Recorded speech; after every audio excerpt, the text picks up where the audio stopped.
This meeting is being recorded. Hello guys, this is Vinny from your YouTube channel. If you've seen the title, you're guessing that one of the two of us are biking across America, and it is definitely not me. It is the gentleman on the other screen in the bike suit, bike jersey. The bike jersey. Jersey. It's called a jersey. Okay. So it is Bill here. So Bill, why don't you go ahead and introduce yourself and a little bit more in detail of what you are doing. Sure, glad to, Vinny. Yeah, my name's Bill Wallace. I actually live in Colorado. Probably about a year and a half ago, I thought, well, a guy my age, soon to be 75, retired, would like to do something to support veterans, and actually expanded to be supporting veterans, seniors, and mental health issues. They're really interrelated a lot. I thought, well, gee, if I rode across the country on a bicycle, maybe I could get people to make pledges for this trip. And plus, it would be something very different, I guess would be the best way to say it. I started riding a bicycle about 15 years ago. And one thing I learned is you see just a whole lot different from the seat of a bicycle than from a car or plane or anything else. And so after about a year and a half of planning, I started this venture May 1st. And right now I've gone about 1,400 miles, and I'm sitting in Wheeling, West Virginia. And Nice. Now I'm learning that go ahead, I'm sorry. You yourself were a veteran in the Vietnam era, correct? Yes, I was fortunate. I did not go to Vietnam, but yes, I served during that era. Actually, the majority of my time was spent up in Fairbanks, Alaska, at Fort Wainwright in Fairbanks, where we went out in the wintertime when it was 50, 60 below zero, and we were the Army's winter trained troops. Wow. So you guys jumped out of planes from what you told me? Yeah, I was a paratrooper, and about 25 or so jumps altogether. Yeah. Okay, gotcha. So you've been going across America for, when did you start? May 1st. May 1st. So a little bit more than a month. Yeah, just about a month now. And you said you started in your hometown in Colorado. So now you've gone from Colorado to Kansas, Missouri, Illinois, Indiana, Ohio. Conveniently enough, we met in Xenia, and we actually already recorded, but I got a new phone and it didn't save.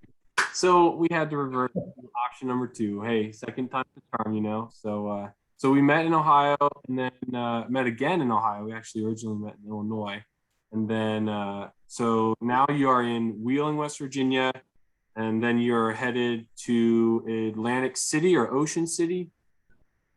Atlantic City, New Jersey, correct. Yep. New Jersey. So, and then you're just then I'll fly from there. I'll fly from there to San Francisco, start at Muir Beach on Pacific Ocean, and ride back to home in Berthoud, Colorado. Okay.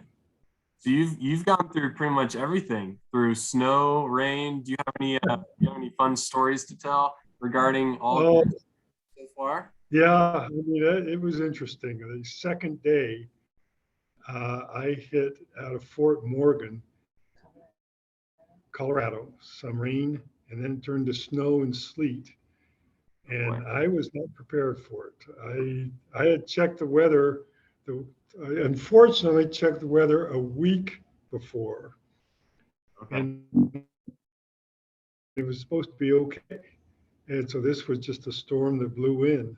And so I had to hold up. I had to stop for 2 days just because of the weather. I just wasn't prepared for it.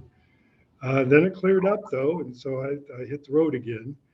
The other thing that's interesting, I had bought a couple books on riding across the country, They never mentioned about checking, they didn't mention anything about checking weather, which I do every day now. They didn't mention anything about checking the terrain.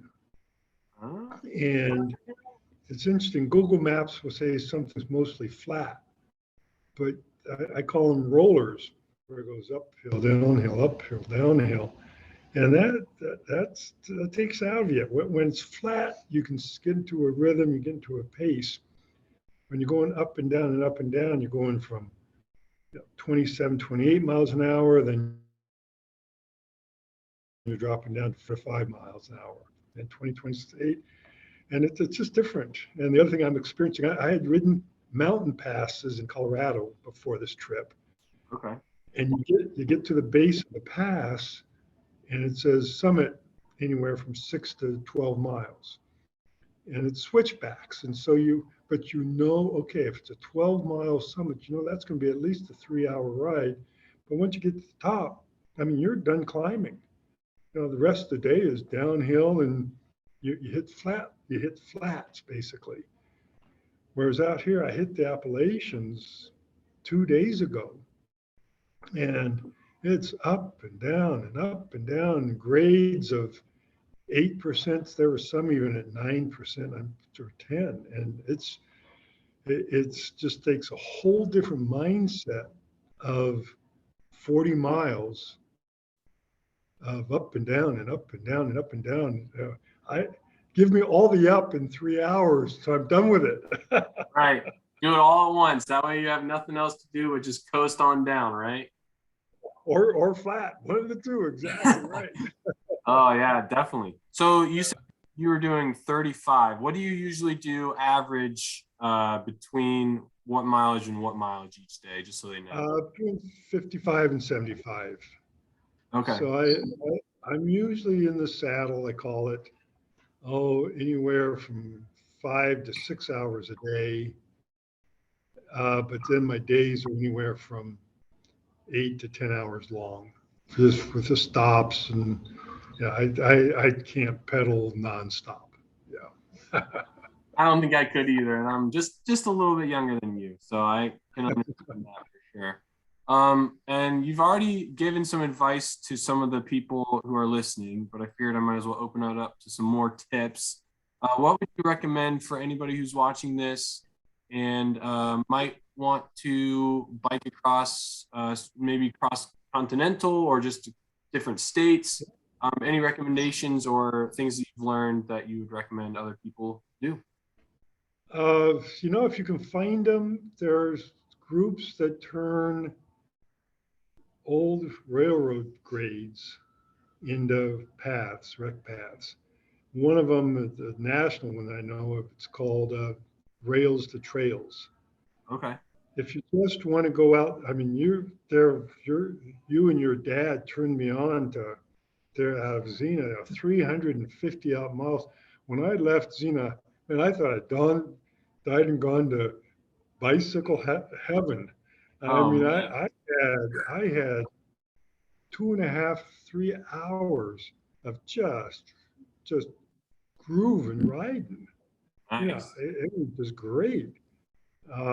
So yeah, I would, if people even going cross country, like I've picked up a couple yesterday, even though it was only 6 or 7 miles, it was still great.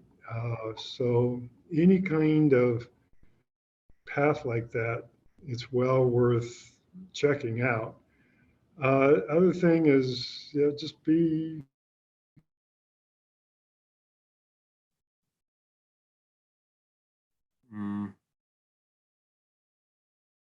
terrain with some gravel, road gravel and stuff.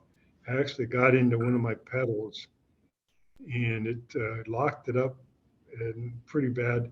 Luckily, I was half a mile from a bike shop, so I was able to. It was the next day, but I was able to go into the bike shop and get a new set of pedals. Sometimes it can I got lucky. So sorry, you cut out there, but you were talking about, I was trying to understand what you were talking about. It's something got caught in your pedals. It was gravel, just from the rain. Okay. kicked up sand. The rain kicked up sand, got through the barrier. I had my bike serviced and everything, put on some new wheels, lots of new, cables, brakes, that kind of stuff, shifters. I forgot about the pedals. The pedals were 15 years old, Ah, and the left pedal finally just got some dirt and grime in it, and the seal had broken, obviously. But luckily, I was able to get it fixed. So yeah. on the road again. Uh, Right. the other debate bicyclists use is whether to go with tube or tubeless. I Oh, went with tubeless, but I had really hard time with the rear tire, and so I ended up actually putting a tube in that. And right now, the rear tire is running better than my front tire, which is tubeless. So yeah, I don't know. It's crazy. With the tube, at least you know what you got going. With the tubeless, sometimes if you just go over the bump the wrong way and that sealant doesn't kick in right away, it oh, breaks the seal. It'll break the seal and lose a little bit of air. Uh, I don't know. It's a debate, and I think probably bicycle riders will probably debate that for the rest of eternity. so it's just one of those things where I don't really have an equivalent, but it's just constantly something that's evolving with what to recommend, this or that kind of. Yeah, yeah. Okay. And Uh, then you also Well, said, oh, one piece of equipment I would recommend people taking is I have a charge pack with me. oh, I use my phone a lot for maps and directions, but it chews up the phone. And so I have a charge pack with me. So sometimes at 1 o'clock, 2 o'clock in the afternoon, I hook my phone back up in my charge pack. So I always have my phone, which has my map on it, which is a big plus. okay. Yeah, definitely make sure that you have a pack to keep your phone going, or else you Yeah, lose yourself in the countryside. You never know. And then, yeah. I also have a pump that's electric and it charges at night, which I oh, have found is invaluable.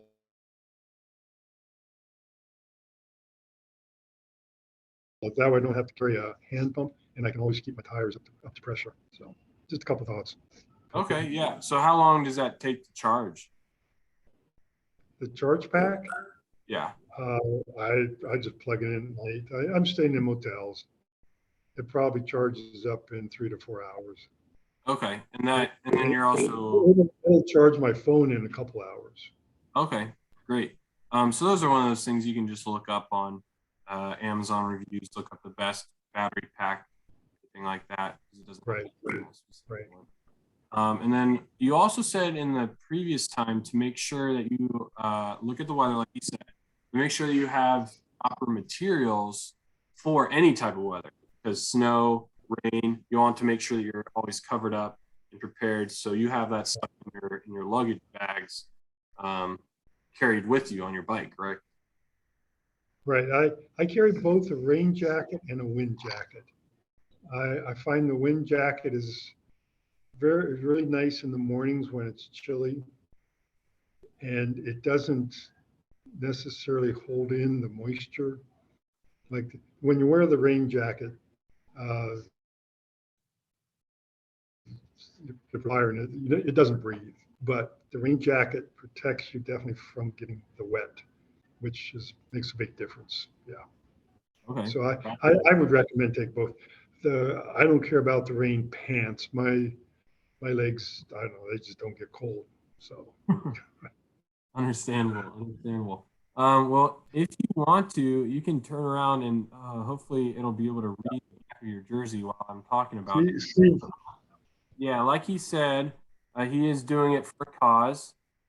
So there's his website right there, crossingamerica by bicycle.com. and I'll take a picture of it. I took a picture of that, so you can go ahead and turn back around. That way they can read. I'll just put the picture in the video. And it's you're doing this. You said for veterans, for anybody who's dealing with mental health issues, struggles, stuff like that, which we all are in our own capacity. And Or yeah, go ahead. or any charitable organization in their community that's people based. You know, they may have something in their own community that Rotary, VFW, Optimist Club, anything that is supporting their community like that. Yeah. Okay, great. So I will go ahead and put your website link in the this video, and I'll also post a picture of the back of his shirt so you can read it in case you come across him in the middle of nowhere, Pennsylvania or California while he's biking. I'm sure you'd love to have somebody come across and go, "Yeah, Bill," and cheer him on for the couple seconds that you seeing him. And also on the website is a blog. I've been doing a daily blog Okay. every day, and you know, some people may find America from the bicycle is what the blog's all about. Okay, so it updates us on pretty much what you've experienced each day on the road, right? Right. Yeah. Okay, cool. Well, Bill, thank you for doing this, especially on Memorial Day. We appreciate what you did in the service, and then we're glad that you're doing this for a good cause. It's always important to be doing something to help others in the area as well. And I would say that is if you ever want to bike across America. Vinny, you're a great man. Thank you. Yeah, no problem.